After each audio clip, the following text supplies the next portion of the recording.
one tyrannical man. Yes, David Miscavige is tyrannical. But I was just the same. I was one of those. There was no difference between DM and myself. There wasn't. I would have done everything he did. And I did.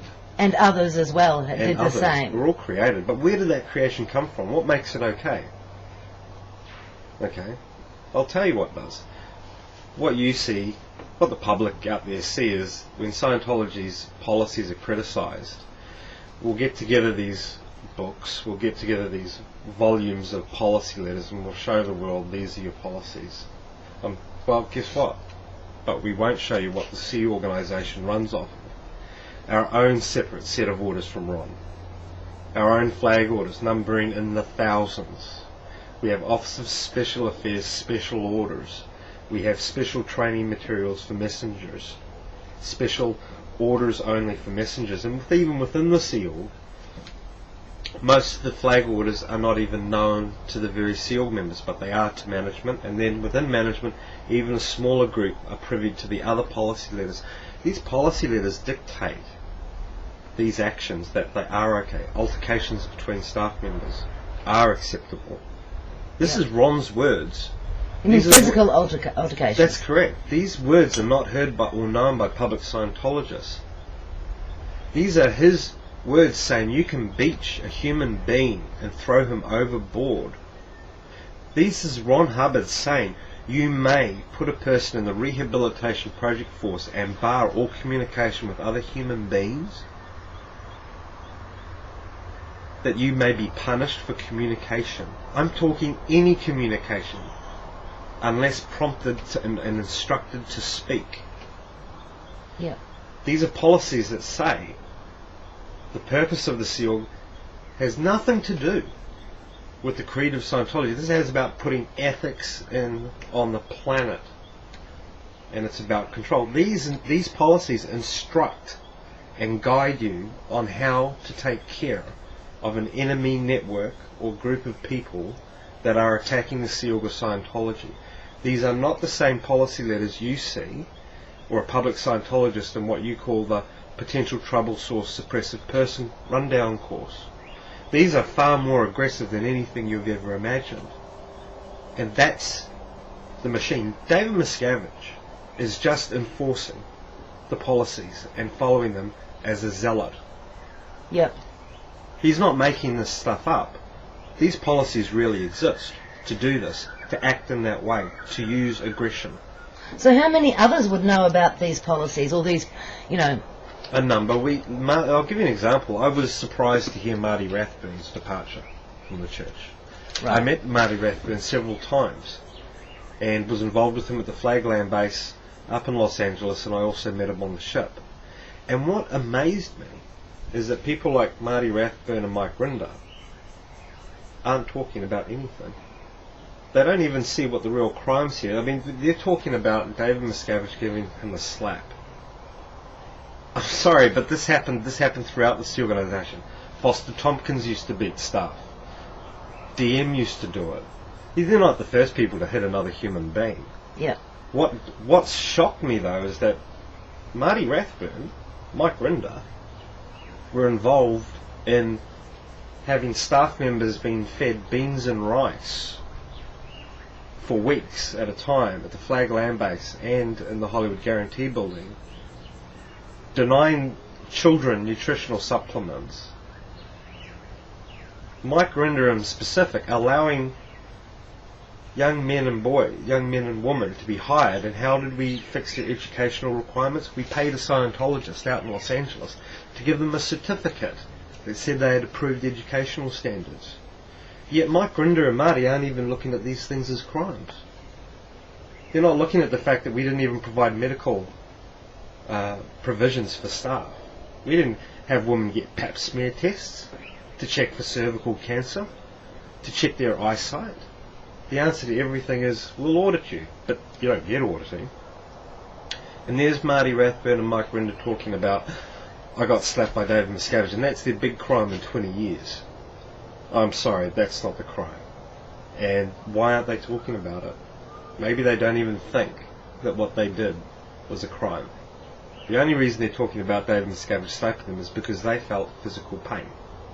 To them, that's a crime. And labelling David Miscavige as the cause of all this, untrue. Marty Rathburn himself has reamed out staff. Marty Rathburn himself has been tyrannical. Mark Ingber has been tyrannical. Mark Yeager, a tall, imposing figure and often the head of the Commodore's Messenger organisation, a very imposing individual who has walked around the organisations going, "Sec check him. You're off post. You do this. You're going on mission. You're out ethics." They're not even talking about these incidents. David Miscavige had nothing to do with those. And that's how Mark Yeager liked to run his messenger organisation, and that filtered down through management. I was running around the Hollywood Guarantee building. You're out ethics. Sorry, we've got a policy in the church, in the seal, that says I can RPF one person out of Flag Bureau every week. I don't need justification, I just need to keep you on your toes. Who's it going to be this week? Better not be the down statistic guy. You could be next. Watch it. Then fear is the dominating factor. Fear gets compliance.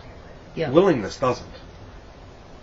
LRH talks about using affinity to obtain compliance. Only for a public Scientologist. Look into the policy letters and it's rife. The SEALs policy letters are rife with aggression and command and discipline for even misaddressing a senior officer. And sometimes in the mind of a person probably viewing this video, it would be hard to reconcile the two different human beings I'm talking about. L. Ron Hubbard, the founder, L. Ron Hubbard, the dictator and commodore of the Sea Organization. But the two people are the same. And people maybe listening to this who have been in the SEAL know this is true and thought that it was the exception that they were treated like that. Yeah. It's not the exception, it's the rule. And the higher you go up, the worse it gets. The problem is, you can't disagree. Yeah. Because if you disagree, even mentally, you'll get a security check. And one of the questions will be, have you thought? So now it becomes wrong to even have a thought. So if you can't do, you can't think, you can't compute now. So now you have to turn off that part of your mind that even thinks. Because you can't afford to think, is it right or wrong what my senior just did? Yeah. So tell me, when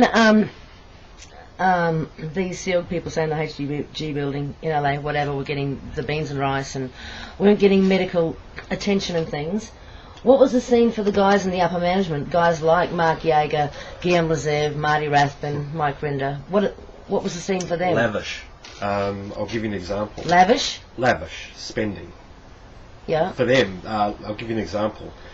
About 3 times a year, David Miscavige, Marty Rathbun included, Guillaume Lazev, the Executive Director International, various members of the Watchdog Committee, would all come down to Florida. We had for them special apartments built at the Hacienda Gardens that were just gorgeous. Spanish marble, layered throughout, luxurious kitchens, gymnasiums for them with the latest equipment. I arranged the purchase of one piece of gym equipment at a cost of almost $10,000 US. And you know what they did with it? Ronnie Miscavige got up on it and did his little trick of hanging by his toes. This is David Miscavige's brother. Yeah. And that's how amusing the instrument was to him. It was a toy. And then we would take cash funds and we would allocate vast amounts of money to get Pontiac Grand Ams so they could drive around in luxury. I'd arrange drivers if they wanted drivers to drive them around while everyone else walked or got on a packed bus. Their diets were special. They had special nutritional requirements, so we would buy wheatgrass and wheatgrass juices and fine coffees from France, coffee houses and crackers from Switzerland. You know, you'd have to make this shit up almost to believe it. But this was their budget, and then we would take that huge amount of cash and it would be exhausted, and then we would justify the expense through falsification of some kind of a record or receipt that we could get from a public Scientologist or something, and that was declared the usage of the monies. But we were talking thousands of dollars here. The average SEAL member got less paid to him in 1 year than what one executive would have just spent on his luxuries in a week. And this is how they lived. I got a $10 SEAL shirt Marty Rathburn, David Miscavige.